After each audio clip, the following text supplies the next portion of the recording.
Have you ever been to a labour exchange? You know, the last time I went there, I was paid my money by a Sikh. A Sikh sitting there with his turban and a bangle on his hand.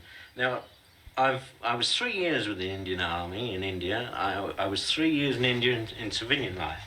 I got on well with Sikhs, Hindus, the whole lot of them. But to walk into a British labour exchange and find you're being paid out your money by a Sikh, these are the people that in my small way I help train and educate. To go to a labour exchange is not a very edifying experience at all. You know, you change into your old clothes to go to the labour exchange. But you've got to go.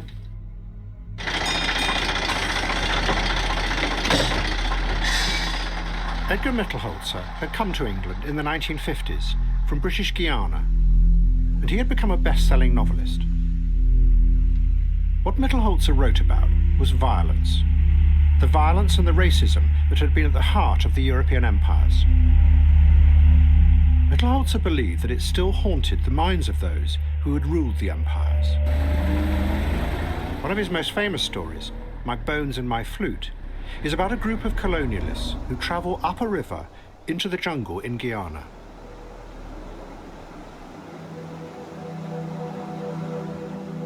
They are searching for the remains of a giant slave rebellion in the past, guided by an old manuscript.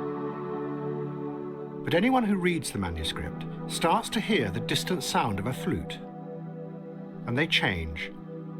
They become possessed by something that is reaching out from the jungle and working its way into their minds. It is the anger and the fear of the slave owner who put down the rebellion, and it will not let them escape. And Mittelholzer himself became angry with England. He saw it as a decaying, corrupted country. I think we've reached the stage, when we have become so soft, so effete, but to use it in other words, so effete, that we feel that, well, even criminals must be mollycoddled. And you feel so strongly that you're prepared to go as far as to say that yes, there are human beings who should be categorized as vermin. Vermin, exactly, quite. Anyone who is guilty of violence to the human person and to property should be considered as human vermin and eradicated. I know it's a violent thing to advocate, but I can't see any other cure to the crime problem.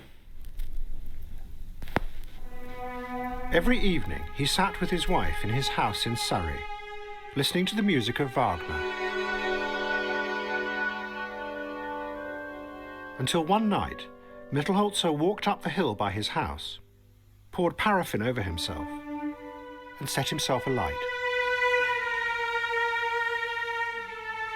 He burned to death. The anger and the fear had reached out to the colonized too.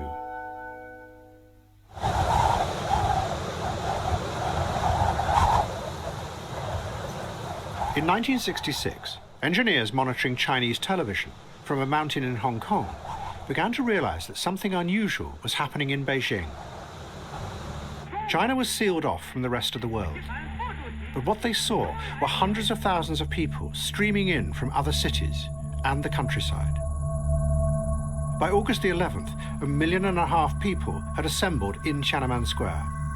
Most of them were students or schoolchildren. Then, Mao Zedong appeared on the balcony above them.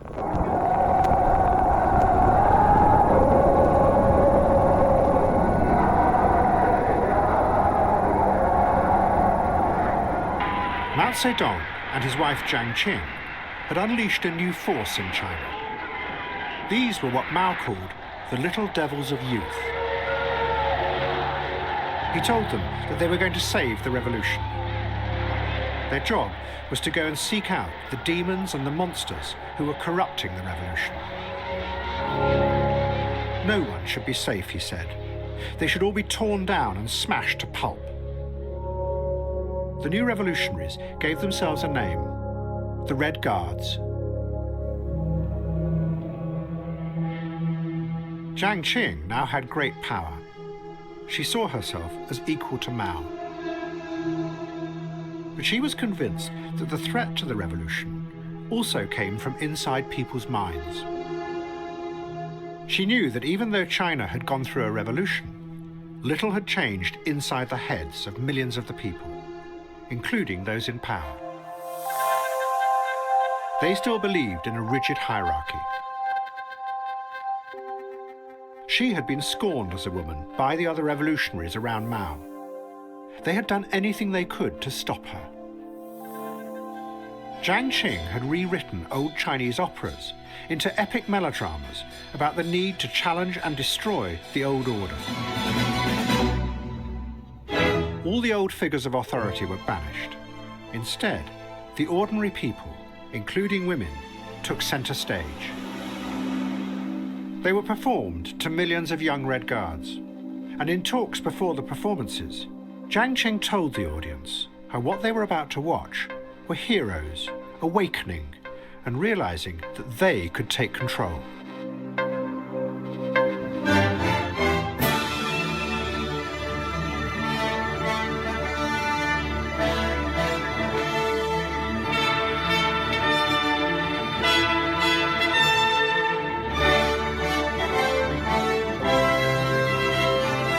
Till today, I still vividly remember the first time I saw the revolutionary play.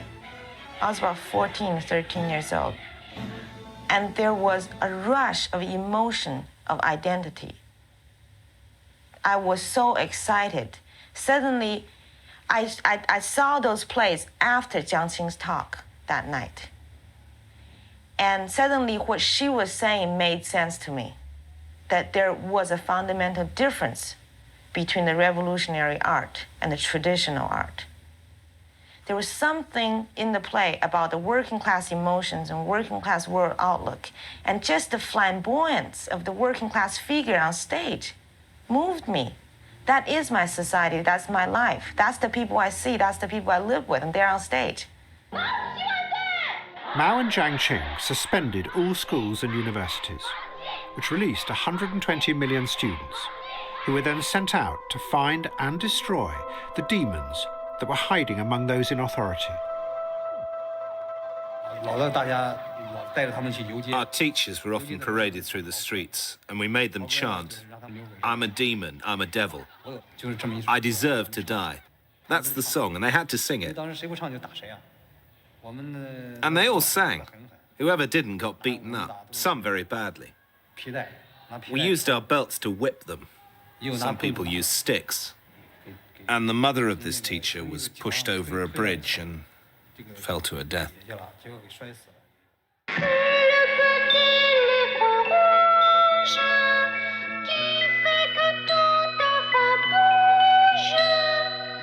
L'impérialisme dicte partout sa loi.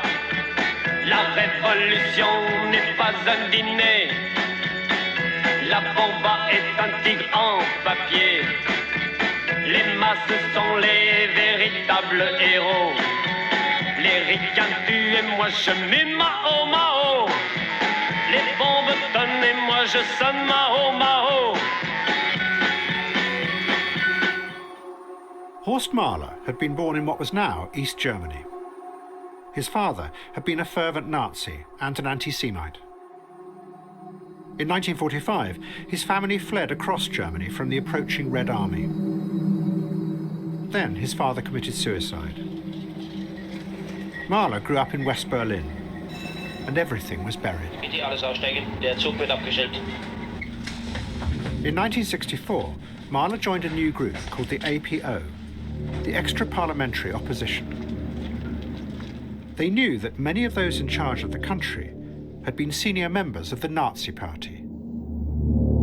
But no one talked about it. And they wanted to expose the Nazi crimes of those in charge and challenge their control of the country. There was the memory knocking at the door, and we asked our parents and our grandfathers, what did you do in all this time? Did you resist, or had you been a little Nazi, or had you been an opportunist? And this discussion was blocked by the elder generation. And so it became hostile. The student movement was astonished by the violent reaction of the German government. And Horst Mahler and other radicals began to think that the problem was far deeper than just individual Nazis. But maybe the whole Nazi system had also survived and was hiding behind the facade of modern capitalism. They argued that the very system of industrial rationality and bureaucratic control that had made the Nazi state so efficient had simply mutated. It had been taken up by the victors, above all by America, and was now being used to run the new global capitalism and the multinational corporations that were ruthlessly exploiting what was called the Third World. Anything that stood in the system's way was bombed or burnt, with weapons created by the same rational industrial techniques that made the mass consumer goods. But the people in the West couldn't see this, because they had been led into a dream world that used mass consumerism and sexualized imagery to entrance and distract everyone. Und zauberhaft schön. Die Randlosen. Strumpfhosen von... In reality, it was an iron cage, designed to look like an open and free welfare state, a false state of peace that was built really on horror and war. We were convinced that our situation here, the welfare state, is only possible and the result by the exploitation of the Third World. And we said we must disturb this peace, this false peace in our country, in order to show the responsibility of us, that it is our task to implement sabotage in the centers of imperialism.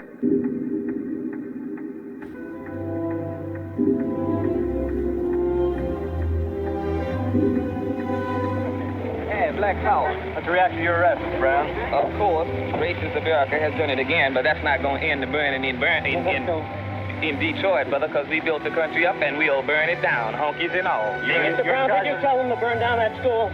Be serious. I ain't got to tell black folks what to burn. Did you tell them to shoot Lady Bird? Did I tell them to burn down Detroit? Did I tell America to bring black people here? Did you tell them to shoot at Lady Bird? I say if they give me a gun and tell me to shoot my enemy, I might shoot you. Where have you been since the other night? Okay, let's go. Oh, well.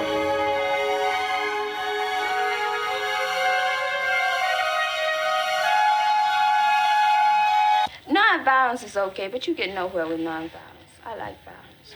Malcolm X started, but King finished. Malcolm X set the idea. He rooted it rather in the minds of many blacks. He really started the ball rolling. You feel that violence is necessary in order to get rid of what you would call the oppression?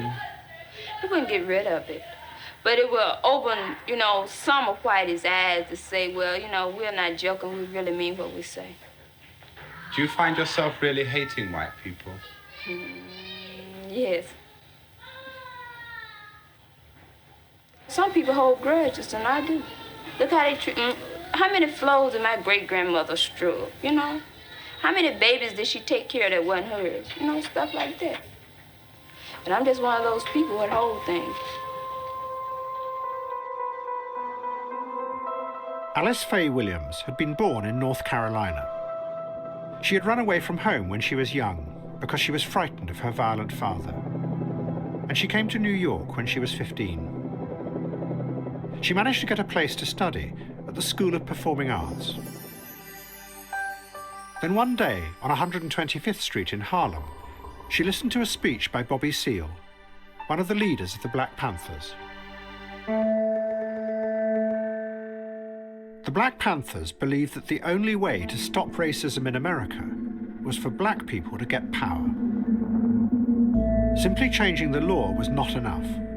The anger and the fear remained hidden away in millions of people's minds. The solution was black power. And the first person to articulate this was Stokely Carmichael on a civil rights march in Mississippi on one day when the more moderate Martin Luther King was absent. So I just made a speech building up to it, building up, showing that it wasn't a question of morality, it wasn't a question of being good or bad, it was simply a question of power. And that we black people had no power, and we had to have some power. The only type of power we could have is black power. Black power. We want black power. We want black power. We want black power. We want black power. We want black power. We want black power. We want black power. That's right. That's what we want. Black power. They responded immediately in a healthy manner. Dr. King came back the next day, but it was too late then. Black power had been established. Alice Williams decided to join the Black Panthers. She became a member of a new chapter that had been set up in Harlem, and she changed her name to Afeni Shakur. She later explained what the Panthers meant for her. For the first time, she said, there was now something I could do with all this aggression and all this fear inside me. The Panther Party at that time took my rage and channeled it against them instead of against us. They educated my mind and gave me direction. And with that direction came hope.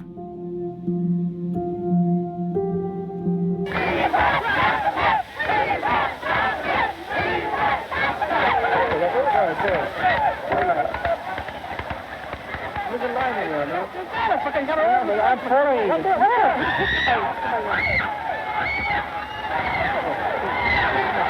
Watch out behind you. Move back. Cover me. I want to. Come on, man.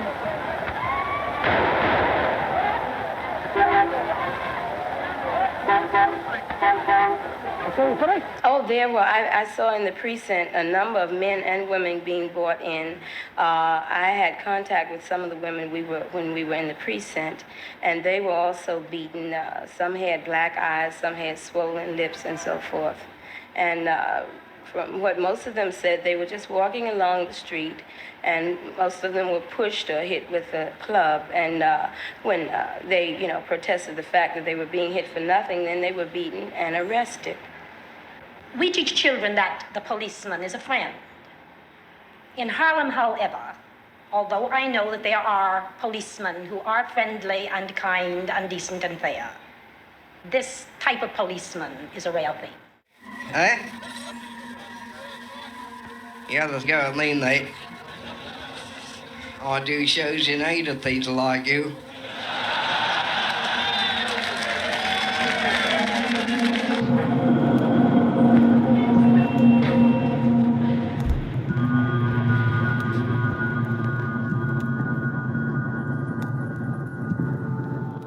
Michael de Freitas had been a gangster. He had worked as an enforcer for the notorious slum landlord Peter Rackman. But now he wanted to be a revolutionary. Then one day he met the American black leader Malcolm X, who was on a tour of England. They began to travel around the country together. When they arrived in Birmingham, the hotel receptionist thought that Michael de Freitas was Malcolm X's brother, and he called him Michael X. De Freitas decided that in the future, this was going to be his revolutionary name, and he was going to lead a revolution in Britain. Michael X soon became famous. I would hate to be described as a politician because they're all such liars and thieves. If I'm going to deal in the realms of that type of public relations, I'd rather think of myself in terms of being a statesman, which is an art that this country has long since forgotten, like we have no statesmen today. I'm probably the only one in the country.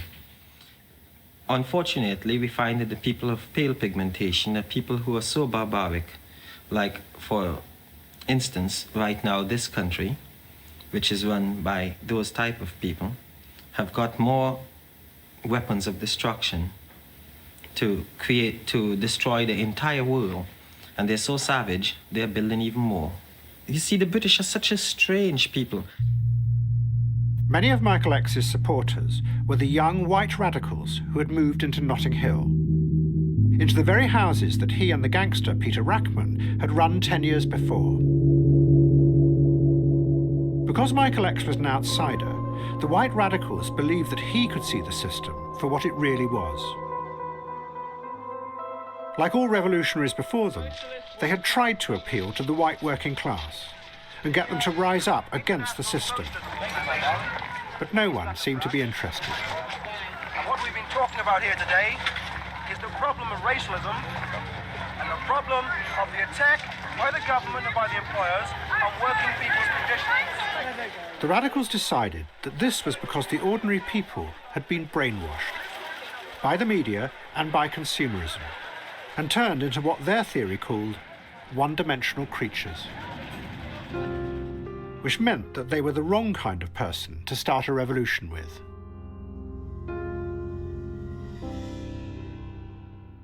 Their whole mind was, you know, like a cabbage. They're suppressed. They can't do exactly what they want. They haven't got any freedom. They haven't got any freedom to do exactly what they want under the system. I mean, we certainly do. What is freedom? Well, being able to express yourself in whichever way you feel is right. I think it's not only the system that's wrong. I think it's the people that's wrong.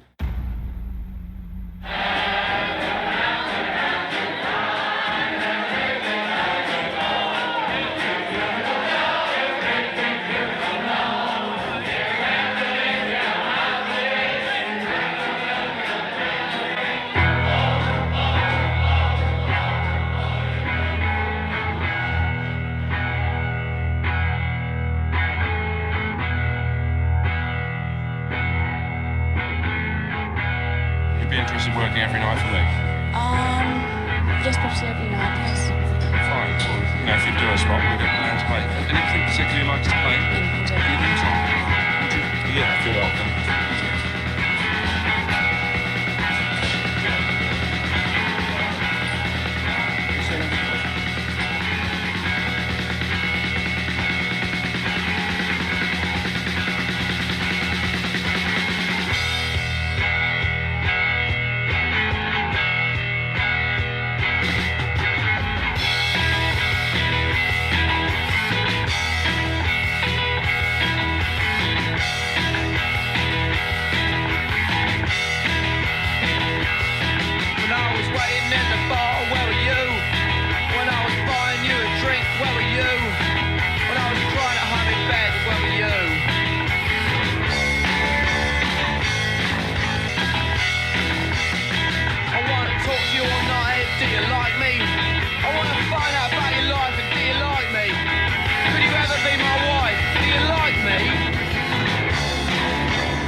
But one evening, after making a speech in Reading, Michael X was arrested, and he was sent to prison for 10 months for inciting racial hatred.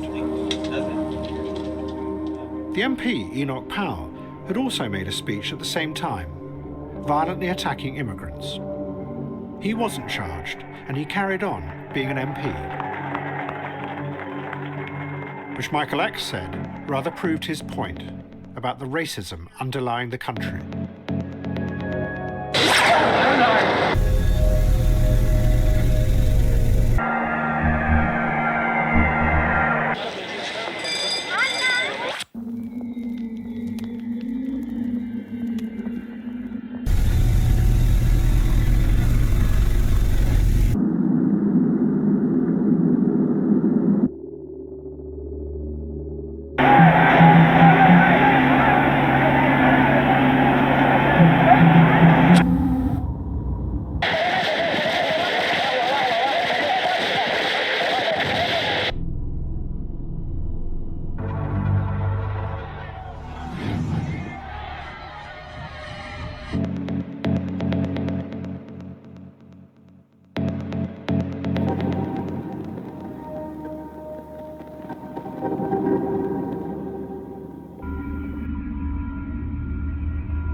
honestly believe, but I think maybe you should re-examine a little bit the things that you believe, huh? Think about it. In the Cold War, the very idea of the individual and how the individual's self worked had become political, because it was what defined the United States against the collective ideology of Russia.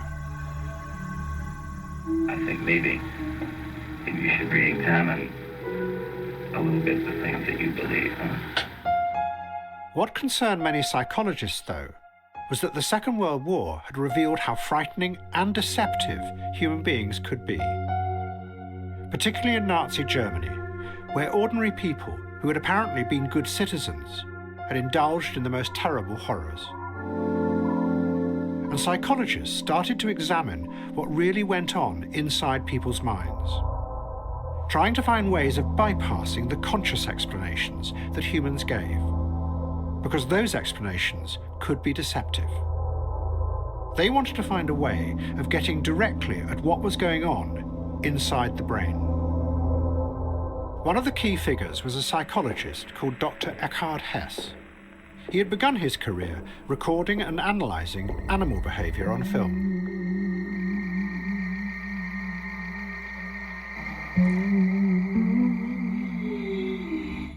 Now he did the same with human beings.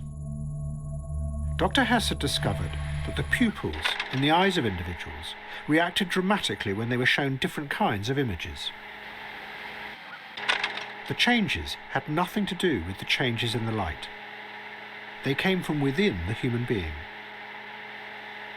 And Dr. Hess believed that they gave you a way of seeing the hidden emotional responses that were going on inside the mind. Feelings that the individual might not want to tell you about, or even be aware of. You were looking directly at the brain. Really, since the eye is very, very intimately a part of the brain, embryologically and anatomically, it is almost the same as though there were a piece of the brain sticking out, behaving, and all the world is there to be able to see it. And if that's so, what ought to be reflected or mirrored in the eye is really the behavior of the brain.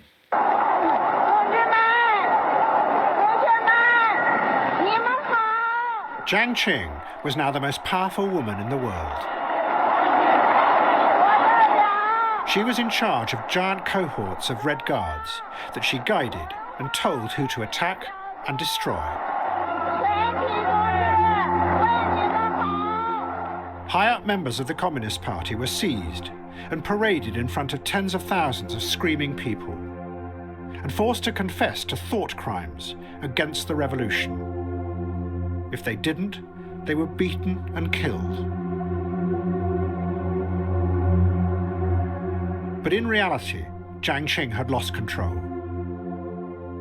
The revolution had never really changed the structure of power in China. And what she and Mao Zedong had unleashed was a vast anger and resentment against the elites that was now bursting out and overwhelming the country. In Beijing, there were mass killings, with bodies being thrown down wells or into communal burial pits.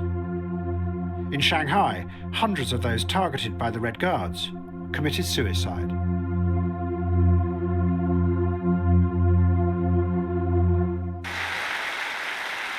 But Jiang Qing had become famous in the West. A feminist writer from America called Roxanne Whitaker came to Beijing to interview her. But as she talked to Jiang Qing, Whitaker began to realize that something else was also going on. That Jiang Qing was using her new power to avenge herself on all those who had dismissed her or patronized her in the past. Jiang Qing also had a demon inside her. One of the main themes of her life was avenging herself against men who wronged her, politically mainly, when she was in her 20s. And she did not strike back against them until the time of the Cultural Revolution, some 20 years later. They still had refused to give her access to the masses and to allow her to work. And she finally destroyed them. Why? They were removed from their posts. They were humiliated before the people. Placards were put up over their chests. They were dragged before the masses. They were humiliated. They were destroyed. Jiang Qing also turned on everyone who in Shanghai in the 1930s had held her film career back. Studio heads, directors and journalists were dismissed and beaten up. But the worst was saved for the film star Li Lili. They had starred together in Bloodshed on Wolf Mountain. Jiang Qing had always believed that Li Lili had deliberately upstaged her. Now, Li Lili and her husband were seized by Red Guards. Jiang Qing ordered them to be tortured. Li Lili survived, but her husband couldn't bear it, and he committed suicide.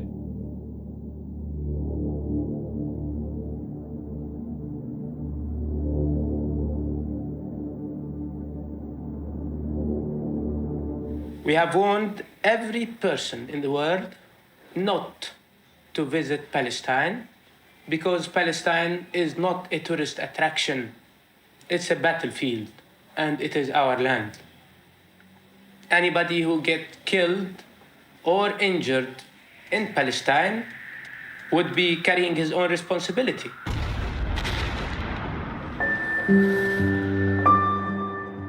Horst Mahler and a group of other German revolutionaries secretly went to a Palestinian training camp in Jordan.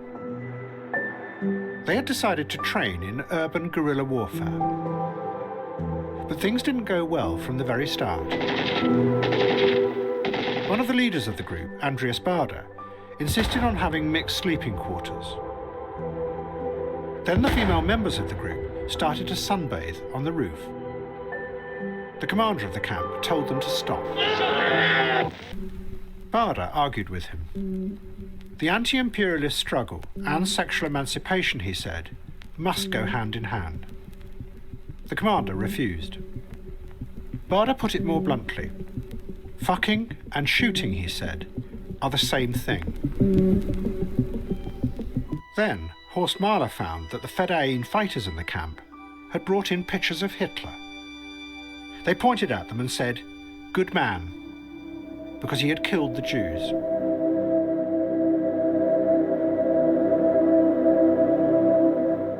That was very hard for us, Mahler later said, because we had a feeling of guilt about the Jews. We were very upset. In the end, the Germans went on strike because they weren't being given enough bullets each day to shoot with. So the commander stormed their house and threw them out.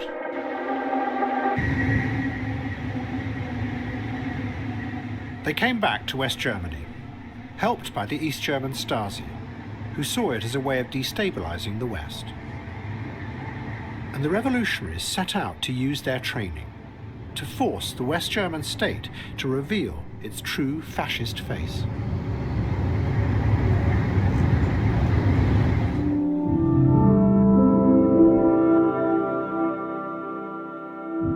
Afeni Shakur was now a full-time member of the Black Panther chapter in New York. She was certain that the only solution in America was violent uprising. And she spent her time writing poems calling for revolution. But the problem was that she and many of the others in her cell didn't know what to do to make this happen. They watched enviously as other Black Panthers on the West Coast fought running battles with the police and the military.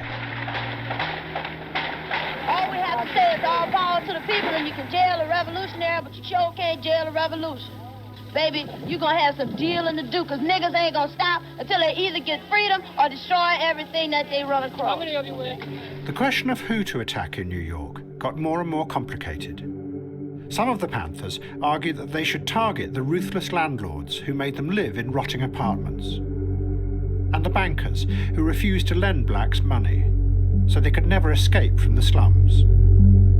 These, they said, were the agents of imperialist control. But in New York, the majority of landlords and bankers were Jewish. And we are being exploited by people who do not live in our colonies, you see, or in our communities, who come into our communities and exploit us every day, you see, and they take the money back to their communities. So this is like colonial imperialism in our content, you see. And the people who exploit us in our communities, particularly in New York City, are Zionist Jews.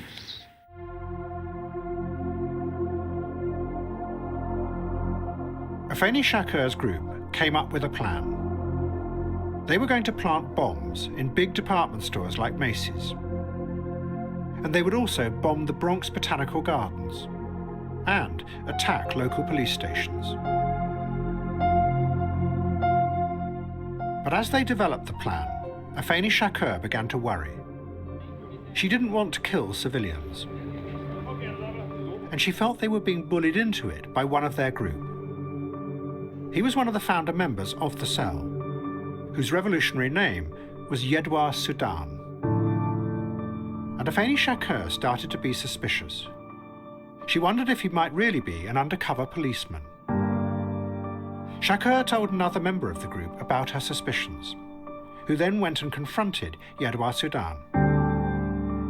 Sudan immediately pulled out a gun, fired 2 bullets into the table in front of him, and denied it. He said that Afeni Shakur was just being a typical emotional woman. And the group believed him, not her.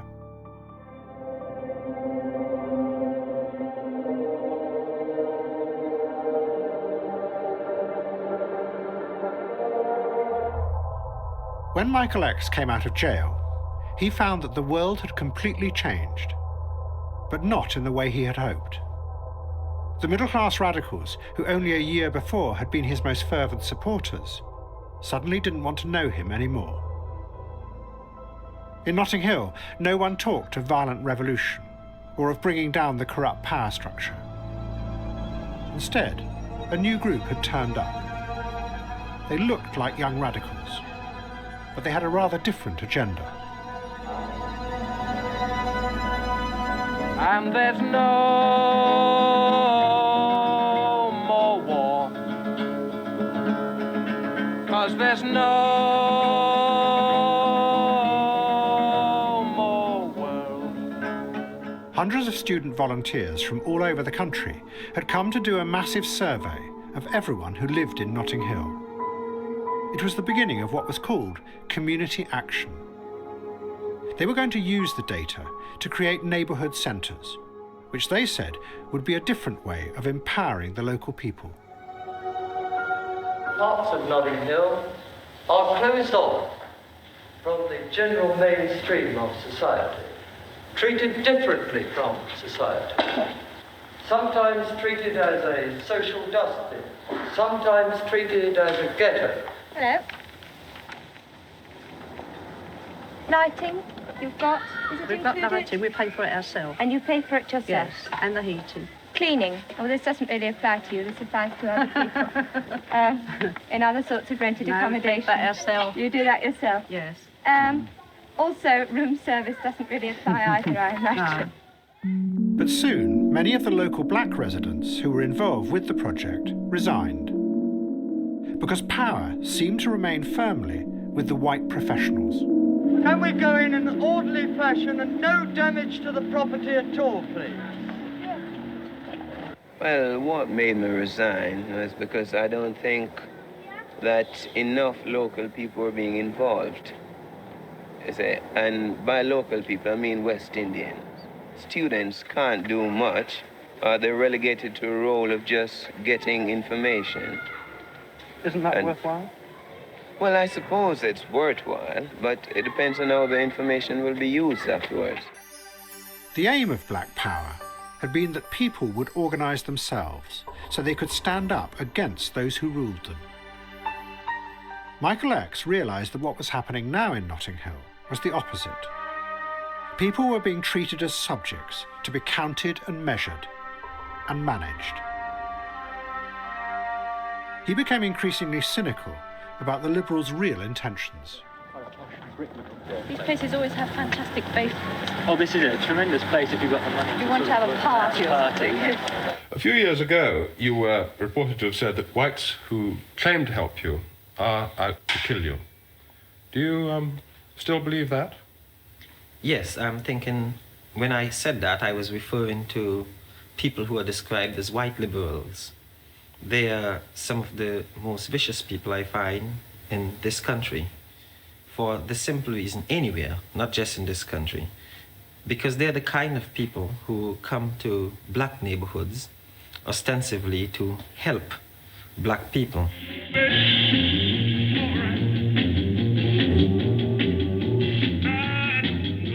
Michael X had come to believe that the talk of revolution had just been empty rhetoric that disguised something else. The new groups might look like radicals and dance to black music, but really they were the children of the colonialists who had run the empire, and they had no intention of giving up their power. That old system of power was simply mutating, morphing into a new form that camouflaged itself in radicalism, but still would manage and control.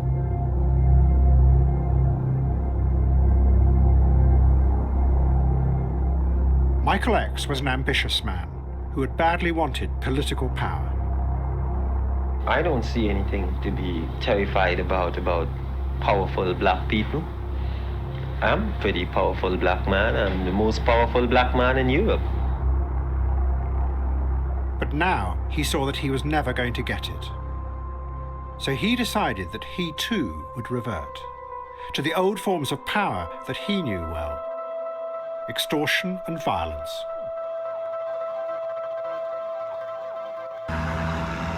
He set up a new organization called the Black House. It deliberately excluded whites. He still talked of violent revolution, but really it was a front for taking over drug dealing in parts of London. He also persuaded John Lennon and Yoko Ono, who had shaved off their hair, to donate it and a large amount of money to the Black House. Michael X took the money and pocketed it for himself. Michael was putting every single cent he could get in his own pocket. He didn't care about black people. What did they think of him in the end when it failed? Well, they thought he was just a cheap con man. They lost faith in Michael in the end. But he was just playing his games, you know. Why do you think he did that? Because Michael doesn't believe in black power. Michael is just on a power trip for his own benefit. Michael doesn't like black people because Michael is half white. In a short time, I'm going to ask you to put your face up against that face piece and look in this box while I ask you to solve some multiplication problems in your head. The problems will be relatively simple. They'll be given to you verbally, and I will ask you to give me the answer verbally back. Give me only the answer. Once you have given me the answer, dismiss the problem from your mind, and we'll go on to a next one. Many psychologists had begun to take Dr. Hess's experiments with the pupils of the eye further. They were fascinated by the idea that there might be other forces inside the mind that people themselves weren't aware of. One of them was a young psychologist studying in America called Daniel Kahneman. His fascination with the complexity of the mind had come from a moment of terror when he was a child, living in Nazi-occupied France during the Second World War. One day he had been stopped by an SS officer. Kahneman was a Jew, and the SS was in charge of sending people to the death camps. He was convinced that he was about to be sent away to be killed. But the SS man picked him up, kissed him, and showed him pictures of his own son in Germany.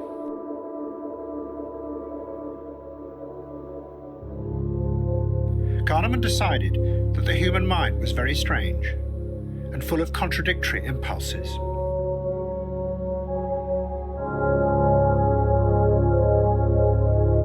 "17 times 19 Now, he, along with other psychologists inspired by Dr. Hess, studied the pupils in people's eyes as they gave them all kinds of problems to solve, while distracting them with music and noise.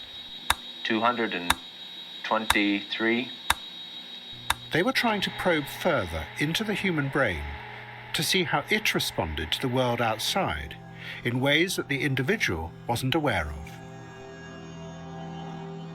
But as Kahneman and the others watched the individuals in their laboratories, isolated from the society outside, they were led down a very strange path. That in the age when the individual self was going to become the central focus, from politics through to consumerism, the scientists were going to come to the conclusion that maybe the conscious self wasn't fully in control of what humans did. 35 years later, Kahneman was going to be given the Nobel Prize for a theory that began with his work in the 1960s. He would come to believe that what we think of as the self is really just a small part of something else hidden inside our brains. A much larger part of the brain that actually experiences the world outside. But that experience makes no sense. It is just an ongoing, chaotic rush of biochemical data that flashes up and fades away. And what humans think of as their self is actually an accessory that tries to make sense of this chaotic mass of incoming data. But to do that, it has to simplify and turn that data into stories that are sometimes so simplified that they bear little relationship to the reality outside.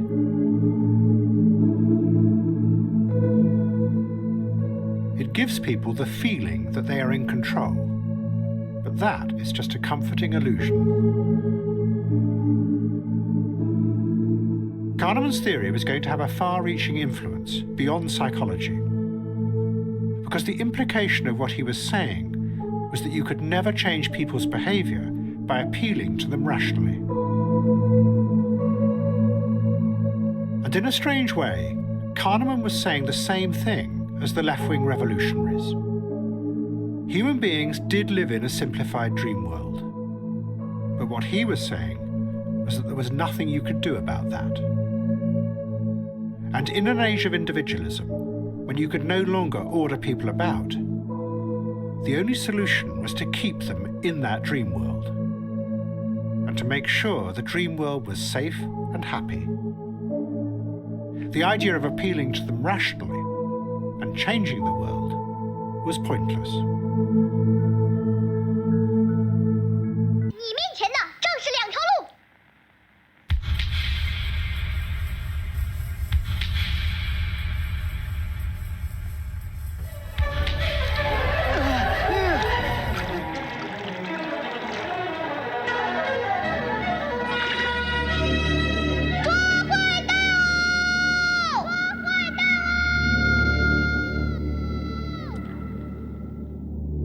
By now, China was in a state of almost civil war.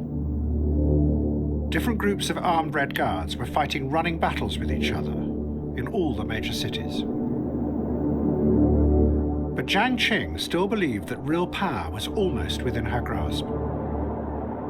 She had destroyed the one man who was seen as Mao's successor, Liu Shaoqi. Red Guards took Liu from his house and he was beaten up and imprisoned. Everyone, including children, were told that he too was a demon.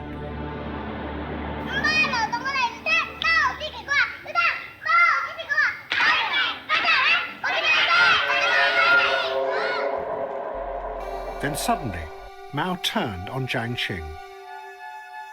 At a public meeting of those in charge of the Cultural Revolution, he told her, "You are someone who has grandiose aims, but puny abilities. Great ambition, but little talent."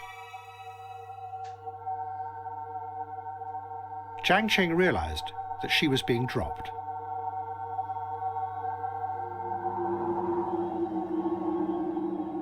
In her operas, Jiang Qing had gone back into China's past. Her aim had been to rework them, to express a new kind of revolution. But in reality, she had reawakened a dark and poisonous violence that had lurked under the surface of China for hundreds of years. It was driven by a resentment of the rigid hierarchies that the revolution had not really changed. Mao had not given her or anyone else guidance about what to do with the fury that she had summoned up. And now she knew why. He had simply been using her, and the violence that she created, as a way of destroying all opposition to him. He had no other vision of how to solve the old divisions and resentments in China. His only aim had been to get rid of all his rivals in the party.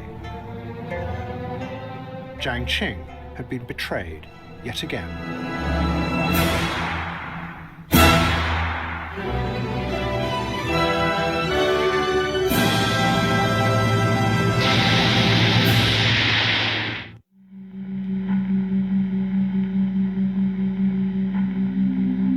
The members of the Red Army faction were now planting bombs and robbing banks all across West Germany. They announced that they had now become Maoists, followers of Mao Zedong, and they were going to awaken the popular masses. The government were desperate to catch them, and they turned to a man who said he knew how to find them.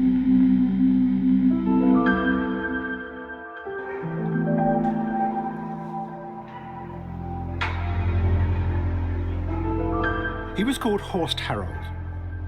He was the head of a tiny federal crime investigation unit.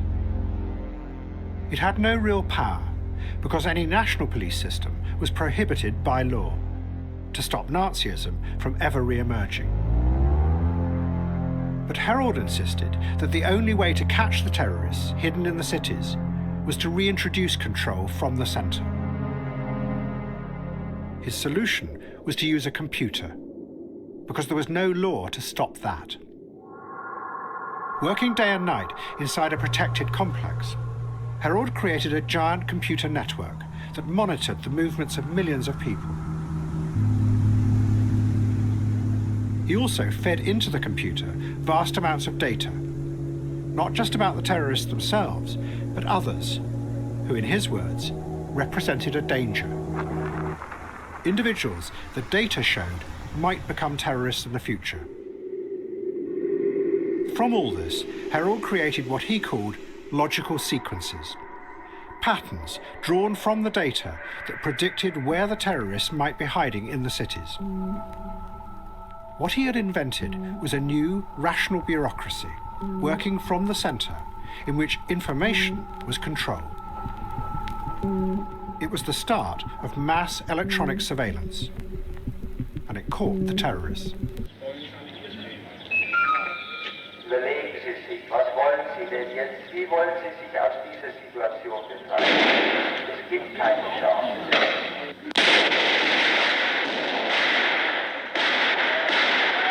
But Horst Herold was not just an unthinking technocrat.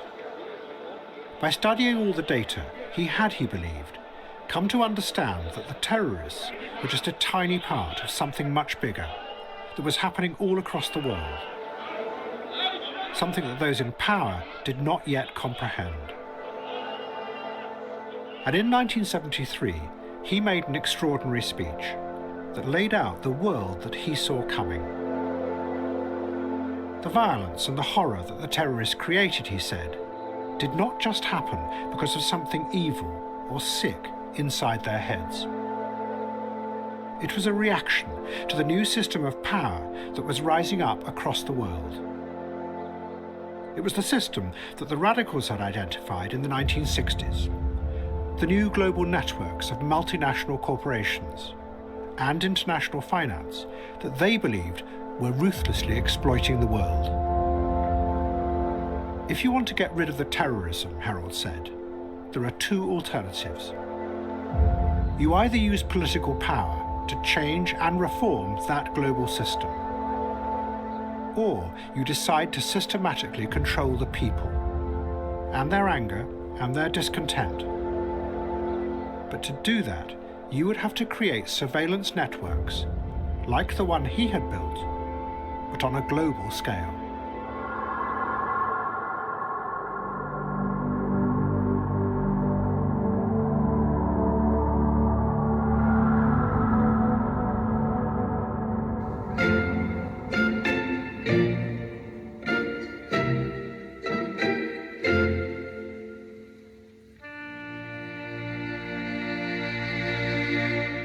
In Notting Hill, all the politics had gone. The counterculture had transformed completely into a new kind of consumerism, with self-expression at its heart.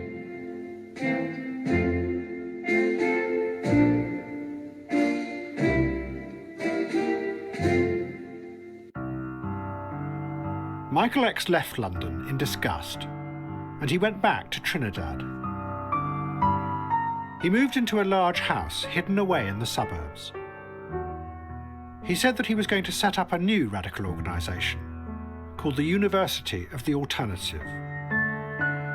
But it was clear that he was in a manic state of mind and increasingly paranoid. Then one night the compound burned down and Michael X disappeared.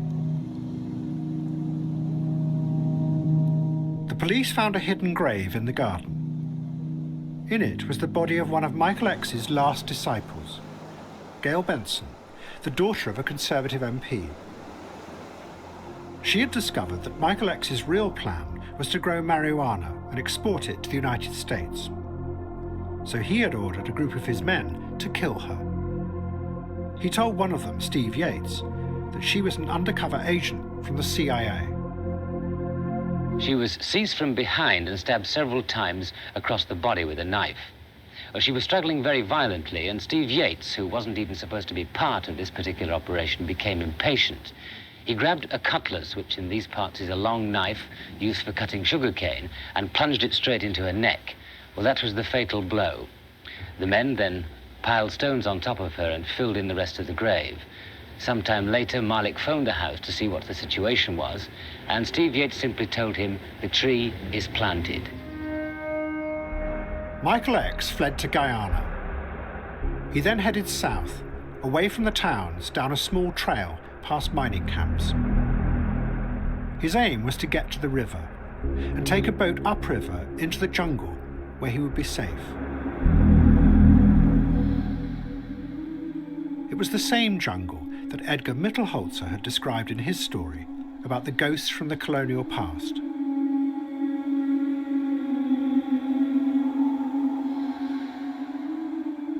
But there was one person who was about to show that even in the growing mood of paranoia and defeat, an individual who believed in the idea of revolution could take on the power of the state and defeat it.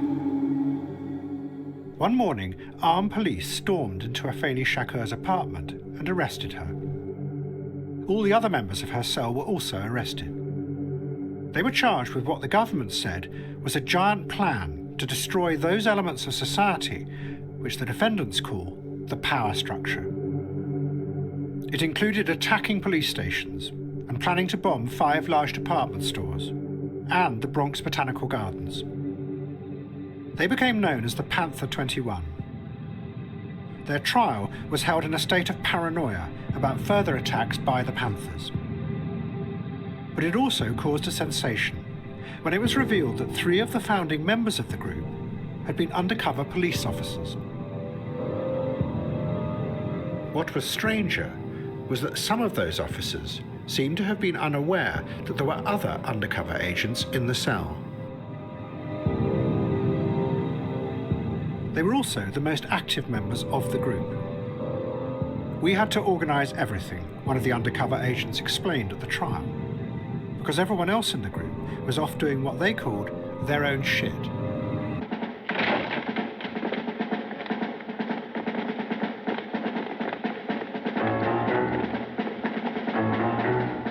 The prosecution claimed that the group had been inspired by violent revolutionary propaganda, and in particular by the film The Battle of Algiers, made about the Algerian struggle against French colonialism. They showed the film in the court.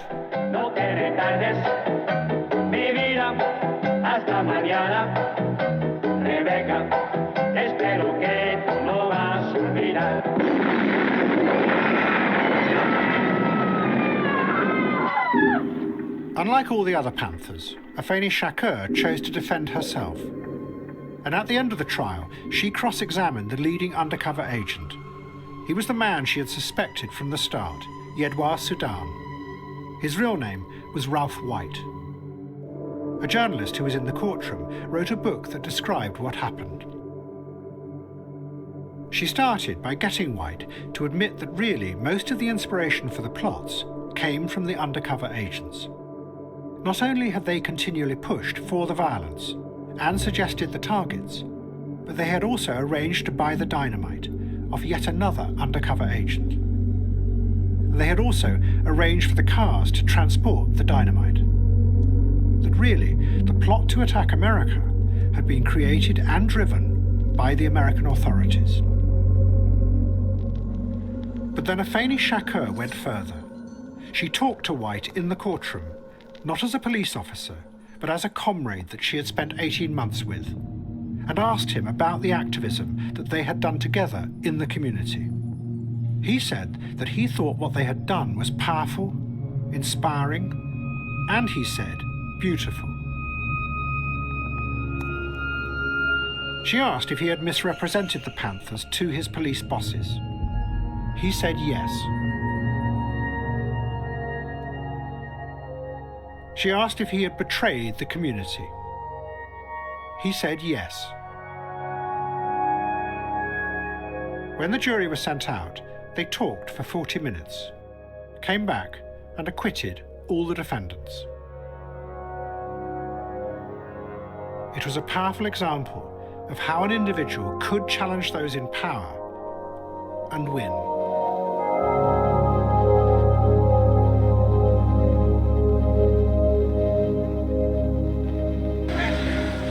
But at the same time, the revelations at the trial of how the Panthers had been penetrated and manipulated fed the growing paranoia that was tearing the radical movement apart.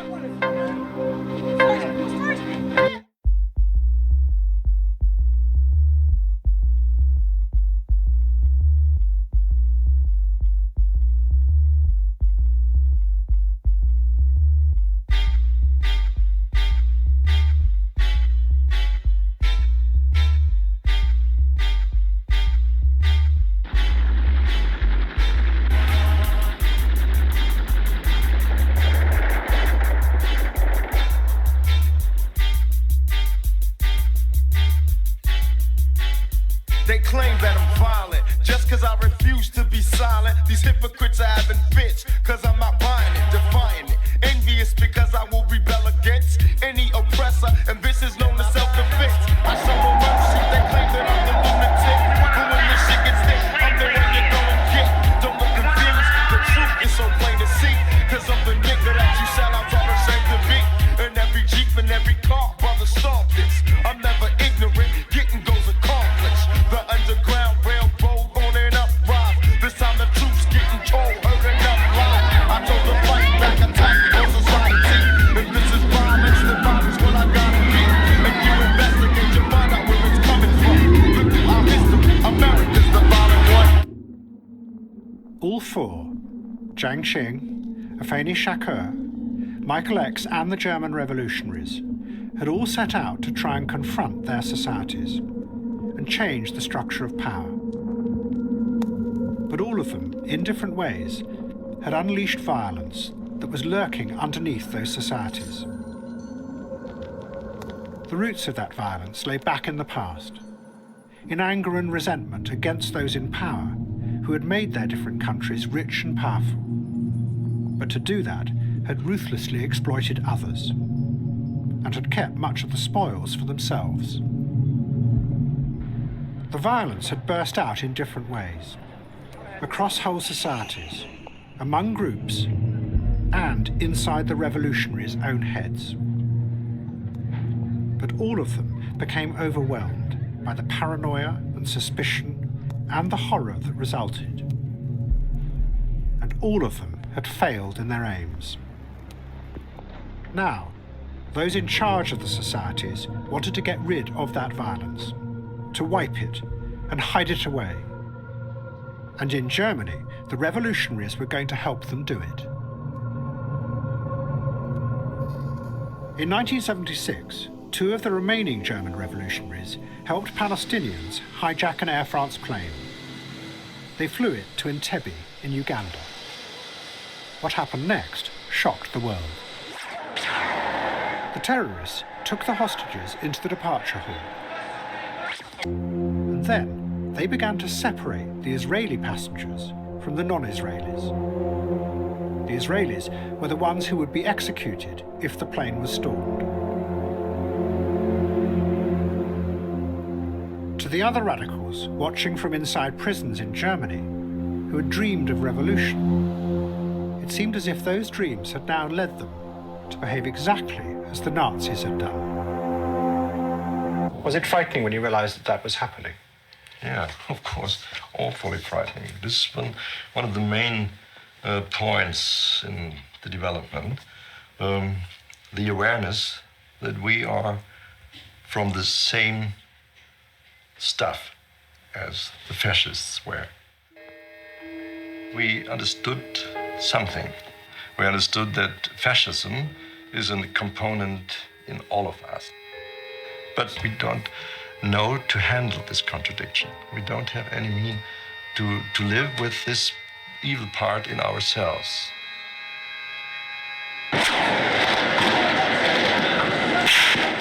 The Israelis mounted a rescue at Entebbe. The hostages were saved, and the terrorists were killed. But the Germans' behaviour in the hijack had an incredibly powerful effect on radicals and liberals all across the West. 3 years before, the man who had been chasing the terrorists, Horst Herold, had argued that the violence did not just come from inside them, that they were reacting to something that was happening in the world.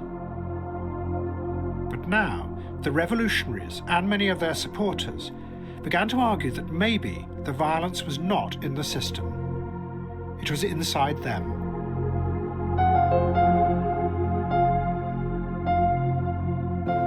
A year later, a group of their supporters captured and killed a leading industrialist called Hans Martin Schleyer. He had also been a leading Nazi in the war. At the same time, 3 of the leading revolutionaries killed themselves in prison.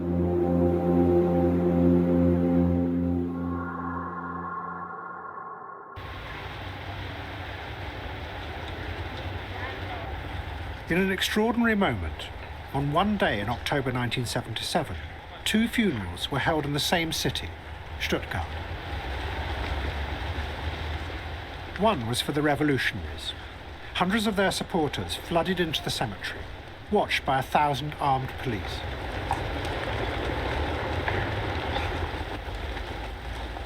The other was for Hans Martin Schleyer. The leaders of the industrial and financial establishment came together at a church in the centre of the city. It was a moment that dramatically symbolised what had happened. The industrialists and the bankers had come not just to mourn Schleyer, but to bury any idea of radical change in Germany.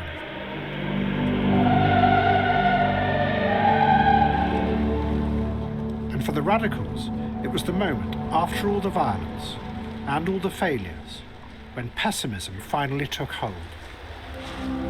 It said that this is what all radical attempts to change the world inevitably lead to.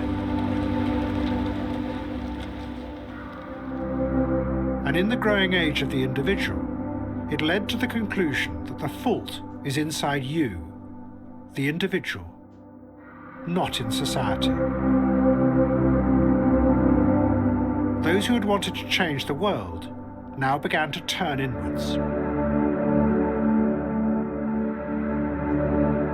This distrust was going to be reinforced by the growing influence of the psychologists, who said that human beings were really irrational and lived in a dream world. Out of that was going to come the modern system of power, in which psychology would join with economics and with finance to make sure that that dream world was managed.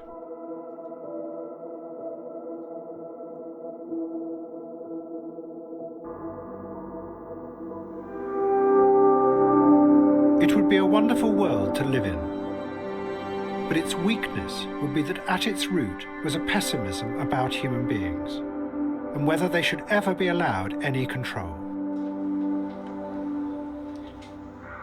While outside the dream world, the things that the revolutionaries had wanted to change so much, the inequalities, the racism and the exploitation, would all remain untouched and would continue to grow unnoticed.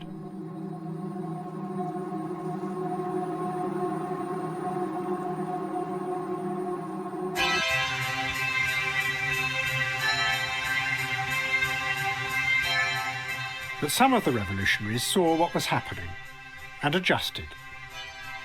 Eldridge Cleaver, who had been one of the leading Black Panthers, set up his own fashion company. He designed what he called revolutionary trousers.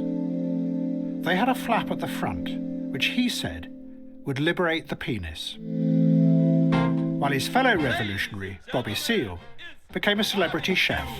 Featuring the founding chairman of the Black Panther Party and guerrilla extraordinaire, Bobby Seale. But one revolutionary was still not going to give up. Jiang Qing now joined with 3 others who had run the Cultural Revolution. They were determined to seize power when Mao died. They were known as the Gang of Four. And Michael X never made it to the river. He was captured and brought back to stand trial in Trinidad. He was found guilty of murder and hanged.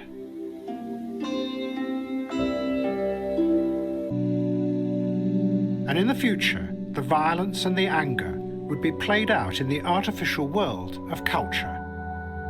It would be the images and the words of revolution. But in reality, nothing ever really changed. And what was forgotten in this new age, including by the psychologists who were exploring the self by drilling ever deeper, was that what you are and what you feel comes not just from inside you, but from where you are in the power structure, because that flows through you too. When you see an individual white boy, you're not afraid of that individual white boy.